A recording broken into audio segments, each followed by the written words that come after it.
I watched my sister's hands slide down the velvet coat of the animal I had trained to die for me. And in that moment, I realized that blood isn't thicker than water. It's just easier to spill. My name is Riley. I'm 32 years old, and for the last decade, my life has been defined by a bond that most people couldn't begin to understand. You see, I'm a K-9 handler.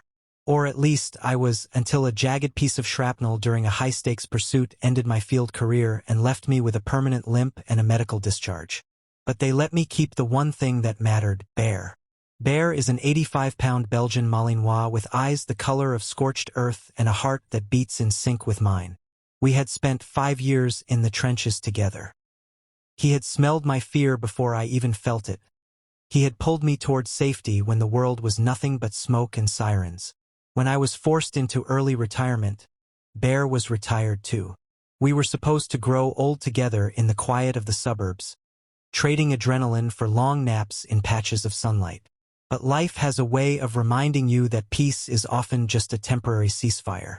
My sister, Maya, is 3 years younger than I am, but we've lived in different worlds since we were children.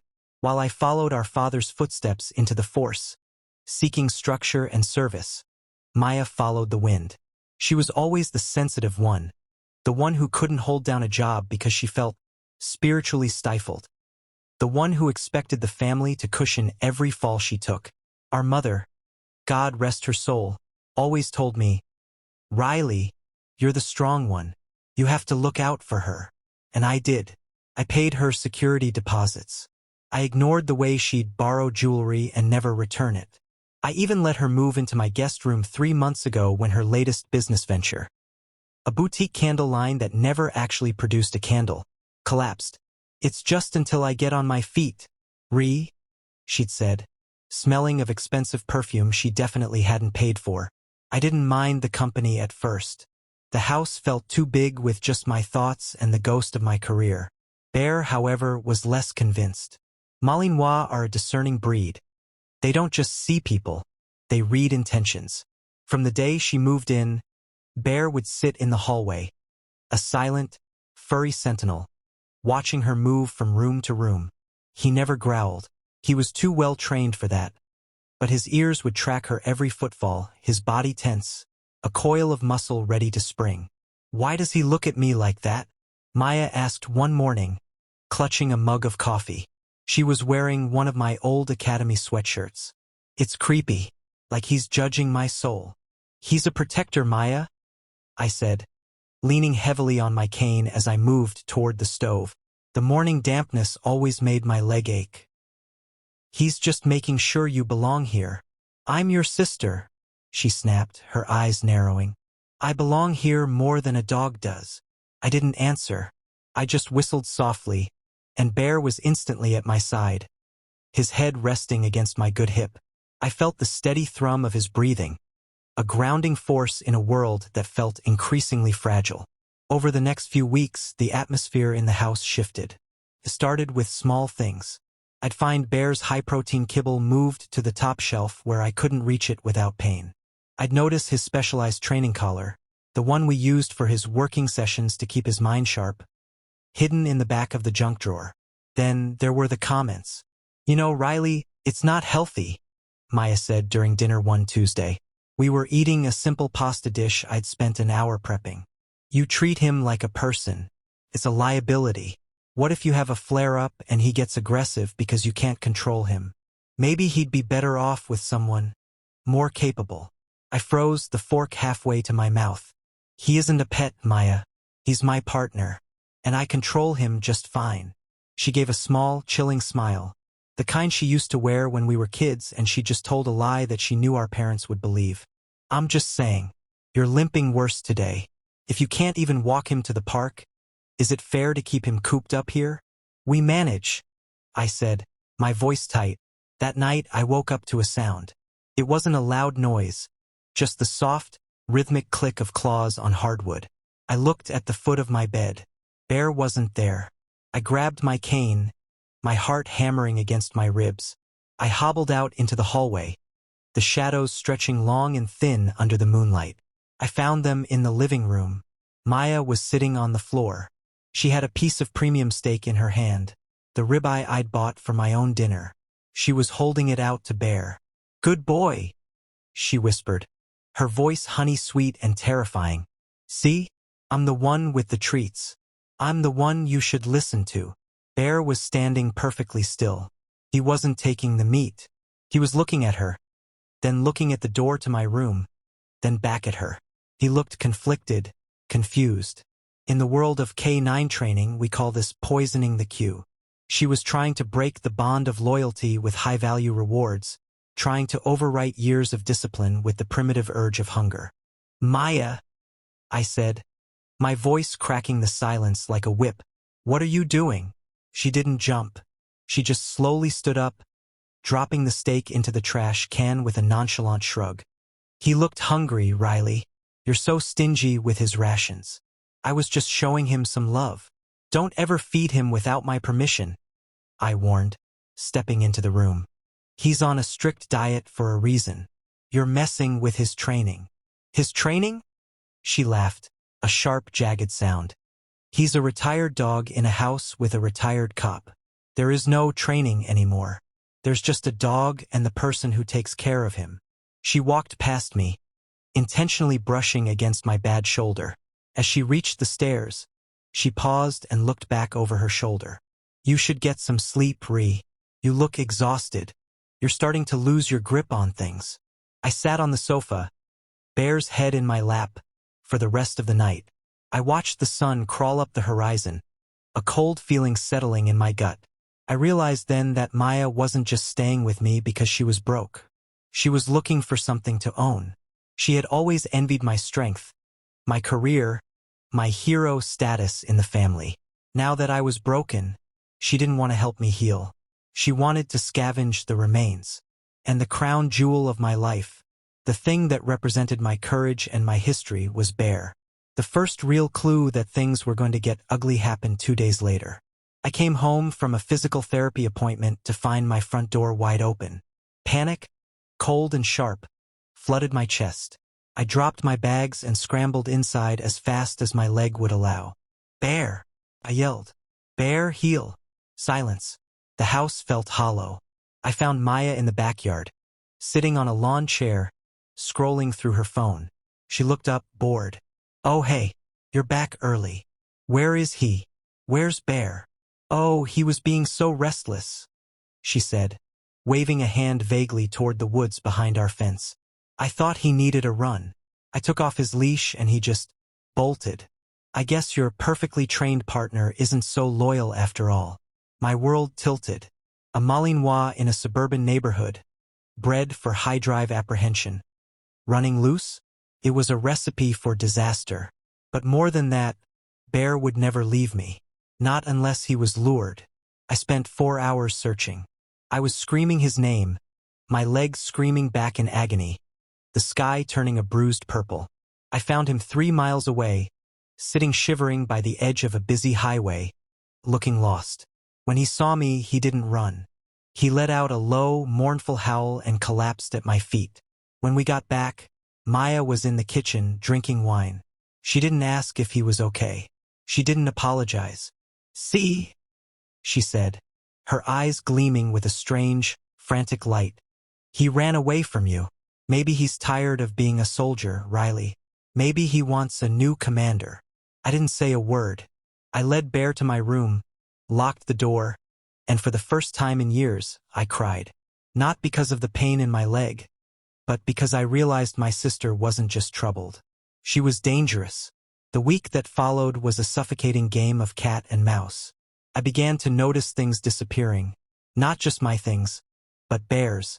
His service records, his vaccination certificates, and the heavy leather leash embossed with his badge number. Every time I asked Maya about them, she gave me that same hollow look of feigned innocence. "I haven't seen them, Riley. Honestly, with your medication, are you sure you didn't just misplace them? You've been so forgetful lately." She was gaslighting me. It's a slow poison, the way someone tries to make you doubt your own eyes so they can rewrite your reality. She started calling the vet behind my back, claiming she was my primary caregiver because I was mentally unstable from the trauma of my injury. I only found out when the clinic called to confirm a change of ownership form that had been requested. I canceled it immediately, my hands shaking as I hung up the phone. I realized then that Maya wasn't just trying to annoy me. She was building a paper trail. She wanted to prove I was unfit so she could claim Bear as her own. Perhaps to sell him, or perhaps just to break the last piece of me that was still standing tall. The tension reached a breaking point on a sweltering Thursday afternoon. I had been pushed to my limit, my leg throbbing from the heat, and I decided it was time for Maya to leave. I had already looked up local shelters and short-term rentals. I was done being a martyr for a sister who wanted to see me crawl. "Maya, we need to talk," I said, finding her in the living room. She was brushing Bear. She was using a soft brush, the kind you'd use on a golden retriever, which did nothing for a Malinois' thick undercoat.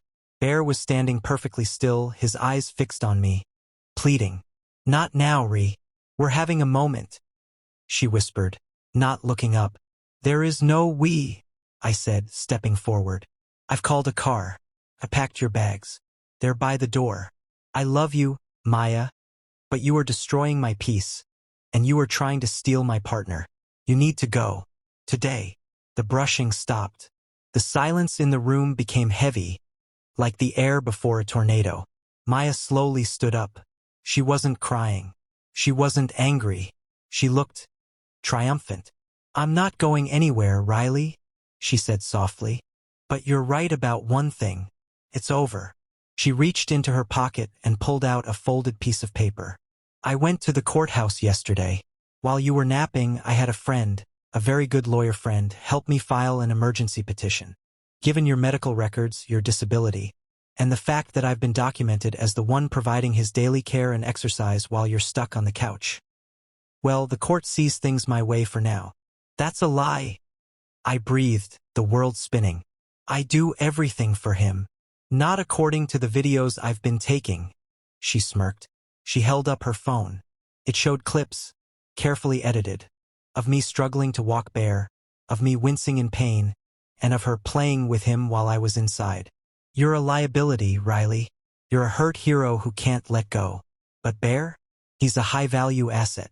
And he's mine now." She turned to Bear, her voice dropping into a commanding tone I'd never heard her use. It was a mockery of my own voice. "Bear, come." Bear didn't move. He looked at me, his tail tucked slightly. "Bear, heel," she snapped, her voice getting sharper, losing its sweetness. I felt a cold, calm clarity wash over me. She thought she could buy loyalty with steak and steal it with a piece of paper. She thought 5 years of life and death brotherhood could be erased by a few weeks of manipulation. She didn't understand that a K9 isn't a pet. He isn't a piece of property. He is a soul bound to another by a code of honor she couldn't even comprehend. "Go ahead, Maya," I said, my voice dropping to a low, dangerous growl. "Take him. If the law says he's yours, take the leash. See how far you get." She sneered at me, grabbing the leather leash she had hidden earlier. She clipped it to his collar with a sharp clack. "That's my dog now," she smirked, leaning in close to my face. "Watch me walk out that door with the only thing you have left." She yanked the leash. "Bear, forward." Bear didn't resist. He followed her toward the front door. My heart felt like it was being ripped out of my chest, but I stood my ground. I leaned on my cane, watching. She reached the threshold, her hand on the knob, looking back at me with a look of pure, unadulterated malice. "Don't bother calling," she said. "I'm taking him to a trainer who actually knows how to use a dog like this. Maybe I'll get a few thousand for him. Consider it back pay for all the years I had to live in your shadow." She stepped out onto the porch, pulling Bear behind her. But Bear didn't follow her down the steps. He stopped at the top of the stairs. He planted his paws, all 85 pounds of him becoming an immovable anchor. "Move," Maya yelled, jerking the leash with both hands. "Move, you stupid beast." She made a mistake then, a mistake that anyone who truly knew Bear would never make. In her frustration, in her desperate need to dominate, she raised her hand and struck him across the muzzle with the end of the leash. The atmosphere changed instantly. The pet disappeared. The stolen dog vanished. In his place stood the K-9 officer who had taken down armed suspects in dark alleys. Bear didn't bark. He didn't growl. He let out a sound that was more like a vibration, a deep, guttural warning that shook the floorboards. His ears pinned back. His body lowered. The hair along his spine stood up like a row of jagged teeth. Bear! I whispered, but it wasn't a command. It was an observation. Maya panicked. She saw the change in his eyes, the shift from confusion to work mode. She realized she wasn't holding a leash. She was holding a fuse. Sit. Stay. Bad dog! She screamed, her voice rising to a shrill, hysterical pitch. She tried to turn and run back into the house, but Bear moved faster. He didn't bite her, he was too well trained for that. But he executed a bark and hold maneuver. He circled her with lightning speed, blocking her path to the door, his massive frame a wall of fur and fury. He lunged toward her, snapping his jaws inches from her arm. A deterrent snap. Maya screamed, a sound of pure, primal terror. She fell backward, tripping over my bags that were still sitting by the door. She scrambled on the ground, the owner now reduced to a trembling mess. Riley! Help! He's going to kill me! Do something! I limped to the doorway. I looked down at my sister, the woman who had tried to steal my life, lying in the dirt she had tried to kick in my face. Bear was standing over her, his nose inches from her throat, his tail held high and stiff. He was waiting. He was waiting for the only voice in the world that mattered. He's your dog now, remember, Maya? I said, my voice as cold as a winter morning. Why don't you tell him to stop? Tell him about the court order. Tell him about the stake. See if he cares. Please! She sobbed, her face pale, her expensive clothes stained with mud. Please, Riley, I'm sorry. Just make him stop. I looked at Bear. Our eyes met. In that split second, everything we had been through flashed between us. The gunshots, the cold nights, the recovery. He wasn't turning on her. He was protecting the pack from a threat. And to Bear, the threat wasn't a stranger. It was the person who had tried to break his bond with me. Bear, I said softly. He didn't move. He kept his eyes locked on Maya, a low rumble still vibrating in his chest. Bear, place. The tension snapped. Bear immediately broke his stance, turned away from the sobbing woman on the ground, and walked calmly over to me. He sat down by my bad leg, his shoulder pressing firmly against my knee, offering me his strength. Would you like me to continue to part 3? ## part 3. The price of truth. Maya stayed on the ground for a long time, her chest heaving, the bravado that had fueled her for weeks evaporating into the humid afternoon air. The neighbors had begun to peek through their curtains. Some were standing on their porches, drawn out by her screams. Among them was Mr. Henderson, a retired lawyer from 3 doors down who had always looked at me with a quiet respect. Riley? He called out, his voice cautious. Is everything okay? Do I need to call the authorities? I looked down at Maya. She was looking up at me, her eyes darting toward the neighbors, then back to me. The realization hit her. The public consequence was here. The narrative she had tried to build, the one where I was the unstable, broken soldier and she was the savior, was crumbling in front of the very community she had tried to impress. No, Mr. Henderson, I said, my voice steady and loud enough for the others to hear. My sister was just leaving. She had a little scare. But Bear was just doing his job. He knows when someone doesn't belong. The sting of those words hit her harder than Bear's bark ever could. I reached into my pocket, pulled out the keys to her car, which I had taken from the counter while she was brushing Bear, and tossed them onto the grass next to her. The bags are packed, Maya. The car is out front. If you ever show your face here again, or if I hear a single word about that fraudulent petition, I won't just call the police. I'll call my old captain. I'll call internal affairs. I'll make sure every bridge you've ever built is burned to the ground. She didn't argue. She didn't try to reclaim the stake-bought loyalty. She scrambled to her feet, grabbed her suitcases with shaking hands, and practically ran to her car. The screech of her tires as she peeled away was the sweetest sound I'd heard in months. Peace didn't return all at once. It leaked back into the house slowly, like sunlight returning after a long storm. I spent the next few weeks undoing the damage Maya had caused. I visited the vet with Bear, showing them my actual discharge papers and the commendations that proved our bond. I sat down with Mr. Henderson, who helped me file a restraining order and a countersuit for the theft of Bear's legal documents. But the real healing happened in the quiet moments. One evening, about a month after Maya left, I was sitting on the back porch. The air was cool, smelling of cut grass and impending rain. My leg was aching, but it was a dull thrum now, something I had learned to live with rather than fight. Bear was lying at my feet, his chin resting on my boot. I looked at him, and I realized that Maya had been right about one thing. I was different now. I wasn't the invincible officer I used to be. But she was wrong about the rest. Being broken doesn't mean you lose your worth. It just means you've been tested. Bear didn't love me because I was the strongest person in the room. He loved me because I was his person. I reached down and scratched that spot behind his ears that always made his back leg twitch. He looked up at me, those scorched earth eyes full of a loyalty that no court order could ever mandate. I learned a hard lesson through my sister's betrayal. You can't steal a heart that isn't for sale, and you can't command respect from a soul you haven't earned. Loyalty isn't something you take. It's something you build, brick by brick, through fire and through silence. My sister hasn't called since that day, and honestly, that is the greatest gift she could have given me. I found a new rhythm now, mentoring young handlers at the academy and showing them that the bond with their partner is the most powerful tool they will ever carry. Life has a way of showing you who people really are when things get difficult. It's easy to be family when the sun is shining, but you find out who your real pack is when the shadows get long. I want to ask you something tonight. Have you ever had someone close to you try to take the one thing that gave you strength? How did you find the courage to stand your ground? Please share your stories in the comments. We all need to know we're not alone in these battles.